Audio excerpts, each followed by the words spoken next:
네, 우리 지난주에 우리는 요한에게 세례를 받으시는 예수님을 보았습니다. 예수님은 우리가 크리스마스에 본 것처럼 성령으로 잉태되신 분이시죠. 왜 예수님이 이해할 수 없는 그 방법으로 이 땅에 오셨는가? 차라리 하늘로 내려왔다라고 하면 더 믿기 편할 텐데 어떻게 처녀가 성령으로 잉태하는 방법을 취했는가?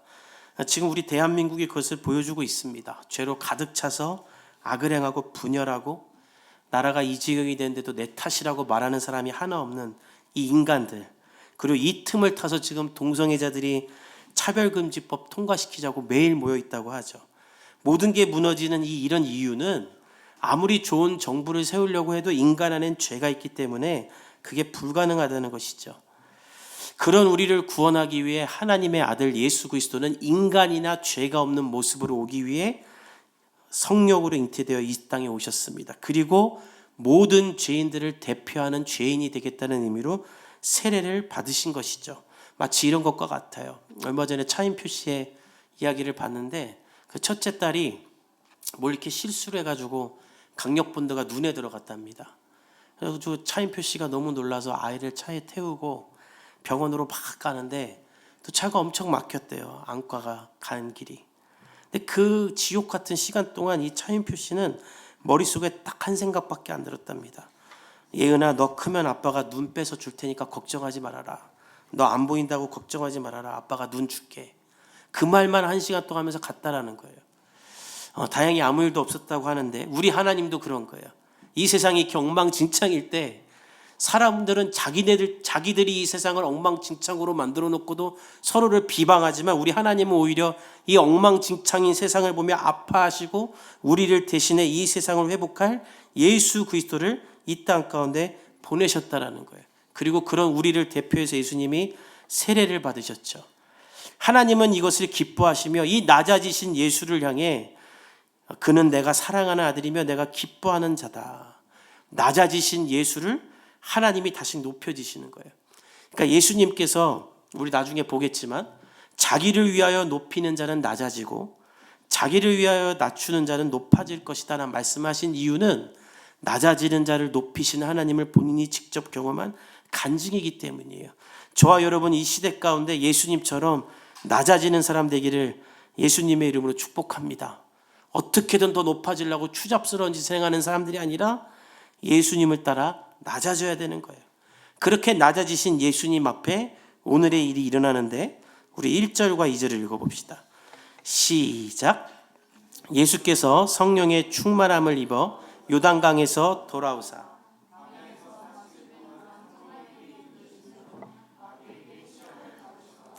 이 모든 날에 아무것도 잡수시지 아니하시니 날수가 다함에 줄이신지라. 예수님은 세례를 받으시죠. 그리고 성령의 충만함은 있습니다. 근데 오늘 잘 보세요. 성령의 충만함을 받고 성령의 이끄신 대로 예수님이 간 곳이 어디냐면 광야라는 거예요. 그럼 광야에 가서 뭐 했는가? 아무것도 없으니까 40일 동안 금식을 했다. 근데 여러분 이거는 말이 안 되는 거예요. 잘 생각해 보세요. 예수님은 30년 동안 나사렛, 그 초라한 나사렛 마을에서 보통의 인간으로 사셨습니다. 나중에 사람들은 예수님이 내가 하나님의 아들이라고 하니까 야 나사렛에서 무슨 선한 것이 나오냐, 저 목수의 아들이냐고 하고 말할 정도로 예수님을 비하했죠. 그러니까 그 비하를 다 이겨낼 수 있는 지금 기회가 예수님한테 사실 왔던 거예요. 400년 만에 나타난 세례자 요한이 예수님에게 세례를 베풀었고 예수님께 세례를 베풀었을 때 400년 동안 들리지 않았던 하나님의 음성이 들리며 하늘에서 예수님은 내 아들이라는 공표가 선포됐어요. 그러면 이제 할 일은 무엇인가? 이 세상 정치인들처럼 이제 내가 하나님의 아들인 거 니네 다 들었지? 내가 그 메시아다라고 말하며 요한 끼고 수많은 군중 데리고 정치 세력을 확장해서 하나님의 나라를 킹덤을 만들기 위해 나아가야 되는데 세상 가운데 사람들 앞으로 나간 게 아니라 오히려 아무도 없는 굶어 죽을 수밖에 없는 광야로 갔다라는 거예요. 마태복음에서는 몰아냈다고 하는데 이건 원문으로 보면은 예수님의 의지와 상관없이 성령께서 예수님을 광야로 그냥 끌고 갔다라는 거예요. 왜 성령께서는 예수님을 이렇게 광야로 끌고 갔는가? 광야에는 아무것도 없기 때문입니다. 수년 전에 KBS에서 광야를 걷는 예능 프로를 한 적이 있어요. 광야를 탐험하는 프로예요. 지진이, 조세호, 차태현, 배정남 이 4명이 우리가 광야를 횡단해보자 하고 열심히 준비해서 했는데 딱 30분 걷고 다 후회합니다. 그리고 1시간 걷고는 다 같이 이렇게 말합니다. 쉬었다 가야겠다. 그리고는 한 사람이 이렇게 말해요. 여기 혼자 있으면 그냥 죽겠다. 광야는 저주를 받은 곳이라고 불리던 곳입니다. 왜냐하면 사람이 살 수 없기 때문에, 걸을 수도 없기 때문에. 심지어 광야에서는 폐쇄 공포증이 온다고 합니다. 드넓은 대지, 광야는 그냥 바다처럼 넓은 땅이잖아요. 근데 거기서 왜 폐쇄 공포증이 오는가? 광야를 오랫동안 탐험한 탐험대장이 하는 말이, 내가 광야를 횡단하겠다고 한 100km쯤 죽을 힘을 다해서 가면 앞으로 100km가 더 남았다는 생각에 갑자기 뒤돌아보게 된대요. 아, 도저히 못 가겠다, 돌아가자. 근데 돌아가려고 해도 또 너무 많이 온 거야. 그래서 그 드넓은 대지 위에서 앞으로도 못 가고 뒤로도 못 가는 그 상태에서 공황이 오는데, 그게 마치 엘리베이터에 갇힌 폐쇄 공포증과 같은 그런 공황장애가 밀려온다라는 거예요. 예수님이 그런 광야로 간 거예요. 정신적으로 피폐해지고 육체적으로 피폐해진 곳으로. 왜 예수께서는 성령의 충만함을 받아 육체적, 정신적으로 다 무너지는 이 광야로 가셨는가? 역설적으로 그렇기 때문에 하나님만 바라볼 수 있는 거예요.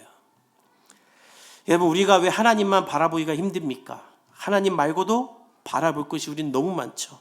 볼 것이 너무 많죠. 그러나 광야는 아무것도 없어요. 와이파이도 터지지 않고 전화기도 터지지 않아요. 그냥 하나님만 바라봐야 돼요. 하나님만 생각해야 돼요. 그 결과 하나님에게 정복당할 수 있는 곳이 바로 이 광야인 거예요. 왜 하나님께서 아브라함, 야곱, 요셉, 모세, 다윗, 바울 다 이 광야로 부르는가? 광야에서 하나님만 바라보며 하나님에게 정복당해야 하나님의 뜻대로 쓰임받을 수 있기 때문이죠. 여러분, 축구 감독 중에 세계적인 명장들의 특징이 무엇인지 아십니까? 아무리 비싸고 잘하는 선수가 있어도 내 말을 안 들으면 안 써요. 퍼거슨이라는 감독이 있었죠. 박지성이 뛰었던 맨체스터 유나이티드의 최고의 감독입니다. 이 감독이 맨체스터 유나이티드를 최고의 팀으로 만들었던 비결 몇 가지가 있는데, 첫 번째는 처음 이 팀을 맡았을 때 최고의 선수들을 다 방출시켜버렸대요. 그리고는 자기 말을 잘 듣는 선수들을 키웠답니다. 감독의 전술도 행하는 사람, 그리고 후에도 호날두라는 슈퍼스타가 있을 때 호날두가 말을 안 들으니까 후보로 벤치로 뺐던 건 아주 유명한 일화죠. 지금 김하성이 뛰는 그 샌디에고 야구팀, 그 팀이 개개인을 보면 엄청 잘한대요. 근데 성적이 안 나와요. 근데 박찬호가 그 샌디에고의 기술위원인데 이런 말을 했답니다. 다 너무 잘나서 안 된다. 다 자기 맘대로 하니까 안 된다라는 거예요. 우리가 잘 아는 대로 히딩크도 김병지가 한번 드리블했다고 끝까지 안 썼죠. 내 마음대로 컨트롤이 안 되는 선수니까 기용하지 않는 거예요. 하나님도 마찬가지입니다. 왜 아담과 하와를 에덴 동산에서 쫓겨냈는가? 그들은 하나님께 정복되어 하나님의 뜻대로 살아야 됐지만 오히려 하나님을 정복하려고 했죠. 사랑하는 성도들이여, 왜 하나님이 우리를 광야로 보내는가? 나를 정복해서 나를 하나님의 뜻대로 살게 하기 위한 하나님의 사랑이며 나를 포기하지 않는 하나님의 손길인 줄 믿습니다. 따라서 여러분을 하나님을 광야로 보내실 때 전 여러분이 그 광야에서 하나님께 정복되는 사람들이 되기를 예수님의 이름으로 축복합니다. 너무 많은 그리스도인들이 하나님이 나를 광야로 보내는 걸 못 견뎌요. 왜 나를 여기 광야로 보냈냐고 원망해요. 또 하나님이 광야로 보내도 광야를 파라다이스로 만들어요. 하나님이 금식하라고, 나만 보라고, 기도 가운데 빠지라고, 나의 뜻을 깨달으라고 광야로 보내는데 광야에서 혼자 있으니까 좋다. 배달의 민족 딱 음식 시키고 넷플릭스 틀고 유튜브 틀고 성경 보고 기도할 수 있는 시간에 그냥 다른 거 다 하는 거예요. 그럼 매일매일 마귀에게 지는 거예요. 오늘 성경에도 보면 예수님이 그렇게 하나님 앞에 정복대로 나갈 때 누가 찾아오는가? 아무도 안 찾아와요. 광야에 누가 찾아와요? 근데 딱 한 조제가 찾아와요. 바로 마귀입니다. 그럼 마귀 가서 뭐 하는가? 우리 2절과 3절을 읽어봅시다. 시작. 마귀에게 시험을 받으시더라. 이 모든 날에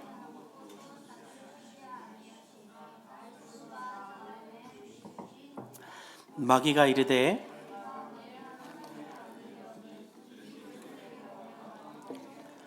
(40일간) 금식하며 하나님에게 정복되어 있던 예수님, 그 예수님에게 마귀가 나타나요. 이 마귀가 디아블로예요. 헬라어로 비방하는 자, 중상모략하는 자라는 뜻인데, 디아블로라는 게임이 있죠. 그 게임 할 때마다 마귀가 날 유혹하는구나 이렇게 생각하면 돼요. 마귀가 언제 틈타는가? 내가 하나님께 나아가려고 할 때, 하나님께 정복하려고 할 때 온다는 거예요. 기도 좀 하려고 하고, 금요기도에 가려고 하고, 예배 좀 드리려고 하면, 성경 좀 읽으려고 하면 다른 게 막 들어오는 거예요. 그렇게 금식하고 기도하는 예수님께 나와서 마귀가 시험을 하는데, 이게 원문을 보면 유혹을 했다는 뜻인데, 무엇에 대한 유혹을 하냐면 지금 예수님에게 가장 절실하고 취약한 것 가지고 유혹을 합니다. 바로 배고픔이죠. 예수님이 40일을 금식했어요. 얼마나 줄이고 힘들고 기운이 없겠습니까? 그러니까 마귀는 그거 갖고 공격하는 거예요. 그러니까 마귀는요, 간사한 자라 외로운 사람은 외로운 걸로 유혹하고, 돈이 없는 사람에겐 돈으로 유혹하고, 먹을 것 조합하면 먹을 거로 유혹하고, 사람 좋아하면 사람으로 유혹해요. 마귀는 예수님을 유혹하는데, 제가 오래전에 예수님의 일대기를 그린 영화를 보는데, 그 영화에서 이 장면을 어떻게 표현하냐면, 예수님은 그냥 바닥에 엎어져 있어요. 너무 힘들어서 앉아있지도 못한 거예요. 그 내리쬐는 태양 광야에서 먹지도 못하고 마시지도 못하니 사람이 어떻게 앉아있습니까? 그냥 앞으로 엎어 있어요. 근데 그 옆에 마귀가 와서 돌멩이를 줍니다. 이렇게 말하는 거죠. 예수님, 아니 지금 하나님의 아들이 왜 이러고 있는 거예요? 왜 금식을 해요? 당신 하나님의 아들인데 이거 빨리 떡으로 만들어 드세요. 그러면서 예수님이 하시는 금식을 허망하고 허무하고 쓸데없는 짓으로 만드는 거예요. 그러니까 기도할 때 이런 생각 들거든요.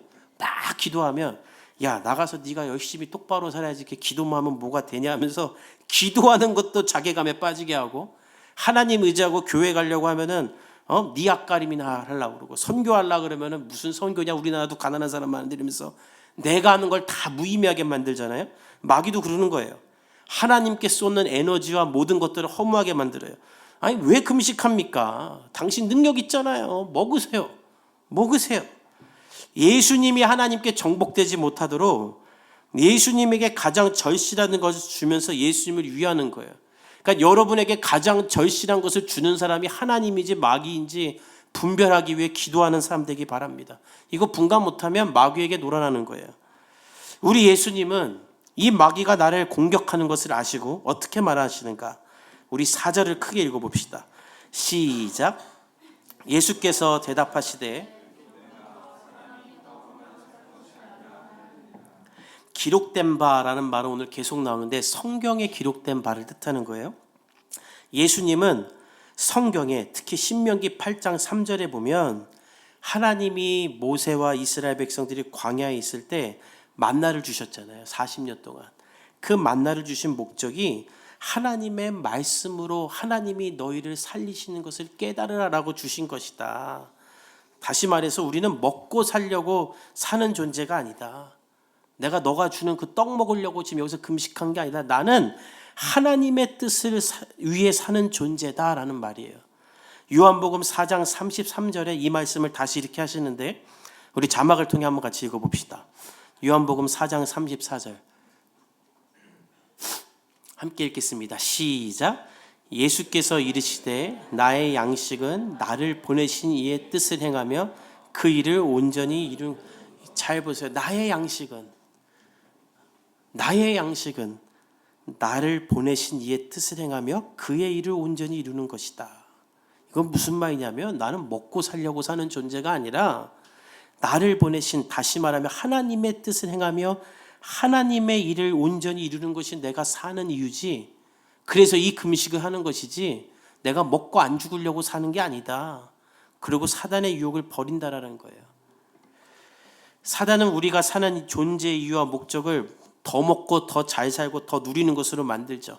이 세상 SNS가 다 그 자랑이고 그게 인생의 목적이고 비전이고 성공의 척도라고 말하는데, 예수님은 어떻게 말하는가? 내가 사는 목적은 하나님의 뜻대로 사는 것이다.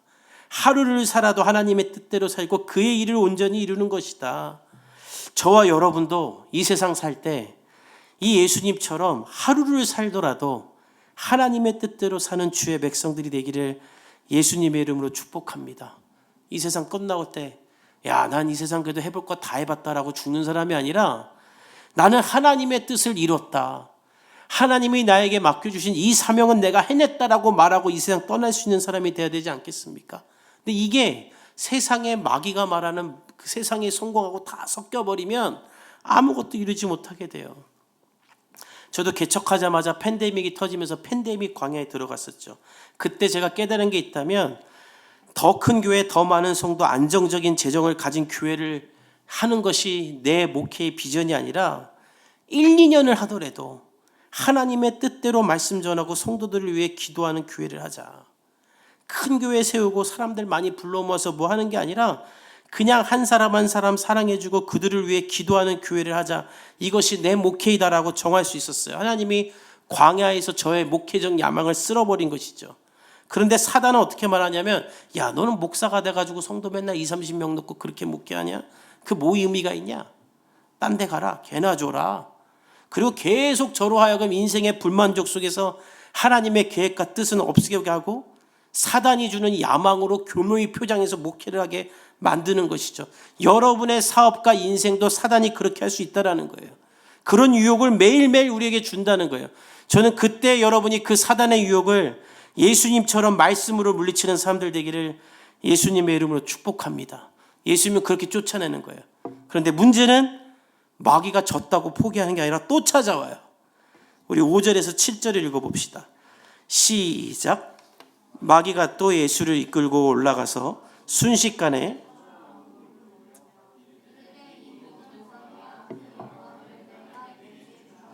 이것은 너에게 넘겨준 것이므로 내가 원하는 자에게 주노라.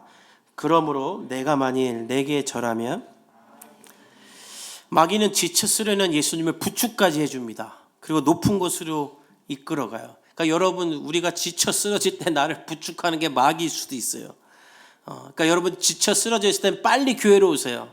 마귀가 여러분들 위로해 주는 척 옆에 이렇게 해주고 술 먹이려고 하고 이상한 유혹으로 데려갈 수 있어요. 예수님한테도 이렇게 하는데, 지쳐 쓰러진 예수님을 이끌고 높은 곳에 가서 마귀는 이렇게 말합니다.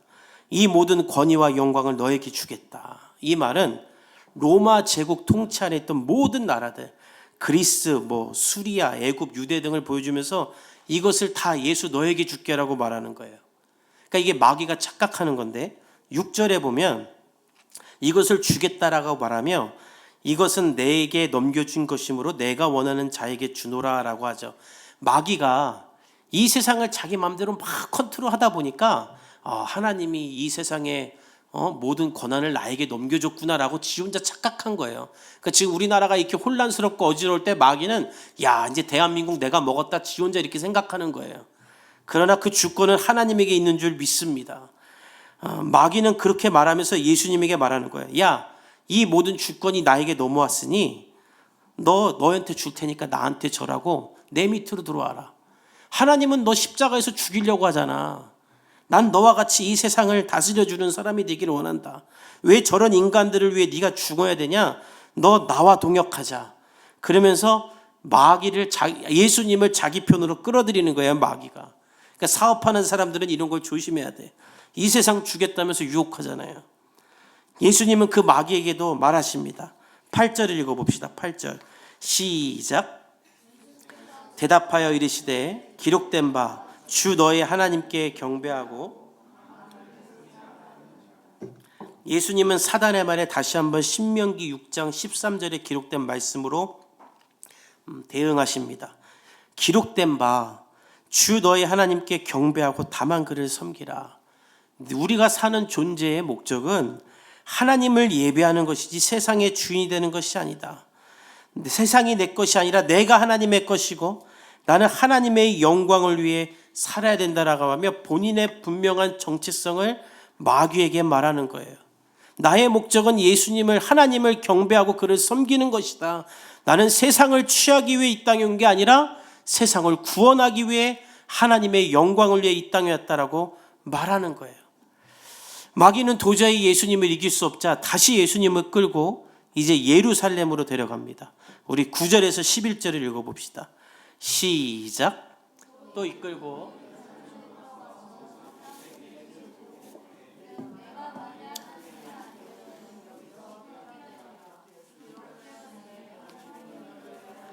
그 사자들을 명하사 너를 지키게 하시리라 하였고 또한 그들이 손으로 너를 받들어 내 발이 돌에 부딪히지 않게 하시리라 하였느니라. 마귀는 지쳐 있는 예수님을 데리고 이제 예루살렘 성전 꼭대기로 갑니다. 저는 가보지 않았지만 실제로 가면 현기증이 일어날 정도로 아주 높다 그래요. 그러니까 예수님이 지금 지쳐 쓰러져 있는데 그 꼭대기에 세웠다라는 건 예수님을 떨어뜨리려는 것이죠. 그리고는 이렇게 말해요. 뛰어내려라 예수님에게. 너 하나님의 아들이라며 뛰어내려봐. 그러니까 뭘 해도 안 되니까 이제 예수님을 박박 긁는 거예요. 그러면서 여러분 잘 보세요. 마귀도 성경을 인용합니다. 오늘 10절에 보면 기록되었으되, 아까 제가 말할 때 기록되었을 때는 성경 말씀을 인용하는 거였죠. 10절과 11절에 있는 말씀은 시편 91편 11절에 있는 건데 예수님이 말씀으로 몰아내자 마귀도 말씀으로 말하는 거예요. 야, 성경 말씀에 하나님이 너를 위하여 천사들을 명령하사 너를 지킨다고 했잖아. 그럼 너 뛰어내려봐. 너 뛰어내리면 천사들이 막 와서 너 지켜주겠네? 한번 해봐라. 네가 하나님의 아들이면 왜 광야에서 쫄쫄거리면서 거짓골로 그러고 있냐? 예수님의 하나님의 아들로서의 그거를 무시하는 거예요. 이게 마귀의 최종 공격인데, 여러분 누가 여러분의 자존감을 막 깎아내고 현타를 계속 때리잖아요. 그럼 이게 마귀의 최종 공격이구나 이렇게 생각하면 돼요. 그거를 뛰어넘는 사람 별로 없어요. 그러니까 예수님한테 막 이러는 거예요. 그러니까 저도 개척하고 광야를 지날 때 이게 마지막이었어요. 저한테 막 야, 너 뭐 너만 잘났냐 뭐 막 그래요. 감사한 건 그걸 견디니까 그런 사람들 다 떨어져 나갔는데, 그러니까 사단이 마지막으로 우리의 자존감과 현타를 때리면서 뛰어내리라고 하나님을 시험하라고 하는 거예요.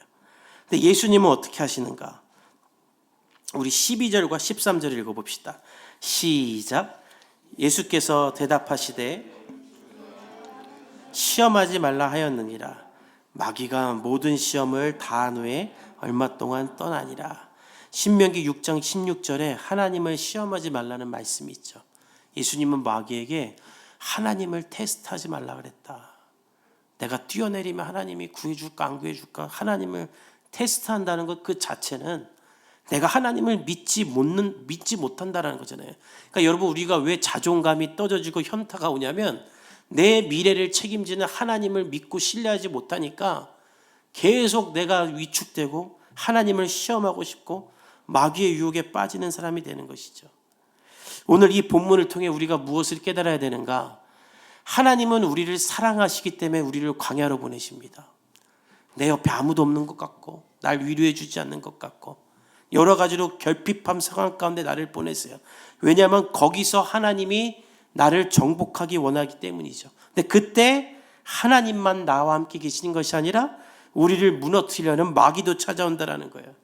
그리고 하나님께 나아가는 나를 계속 가로막는 거예요. 하지 말아라, 하지 말아라. 사랑하는 성도 여러분, 하나님은 자기를 사랑하는 사람을 광야로 이끄시니 여러분이 그 광야에서 하나님만 바라보며 하나님으로 만족할 수 있는 기쁨을 경험할 수 있기를 예수님의 이름으로 축복합니다. 화려한 세상, 그 화려한 세상 뒤에 있는 허망함에서 나와서 하나님의 말씀을 묵상하며 하나님께 정복되고 하나님께 쓰임받는 사람이 되기를 바랍니다. 한국교회 가운데 이런 그리스도인들이 너무 없어요. 그러니까 한국교회가 무너지는 거예요. 여러분 한국교회가 부흥하려면 더 화려해지고 더 많아지고 더 성공한 사람들이 교회에 있어야지 한국교회가 높아지는 게 아니라 광야에서 하나님만 바라보며 하나님께 정복되는 사람들, 그런 신실한 그리스도인들이 있어야 우리가 세상 가운데 하나님께 영광 돌릴 수 있는 거예요. 여러분 삶의 시련과 고통이 찾아오는 광야에 있을 때 하나님이 나를 사랑해서 여기에 두는 줄 알고 하나님 나를 다스려 주십시오. 내가 하나님께 정복되기 원합니다라고 고백하며 하나님의 사람들이 되기를 예수님의 이름으로 축복합니다. 분명히 기억하십시오. 하나님은 우리를 사랑할 때 에덴 동산으로 데려가지 않아요. 우리를 사랑하기 때문에 광야로 데려가고 그 광야에서 하나님이 나의 전부입니다는 고백이 터져나오게 하실 것입니다. 그 광야에서 주님을 만나는 성도들이 되길 바라고, 두 번째로 여러분을 유혹하는 마귀에게 승리하는 복음의 성도들이 되기를 예수님의 이름으로 축복합니다. 우리 함께 기도하겠습니다.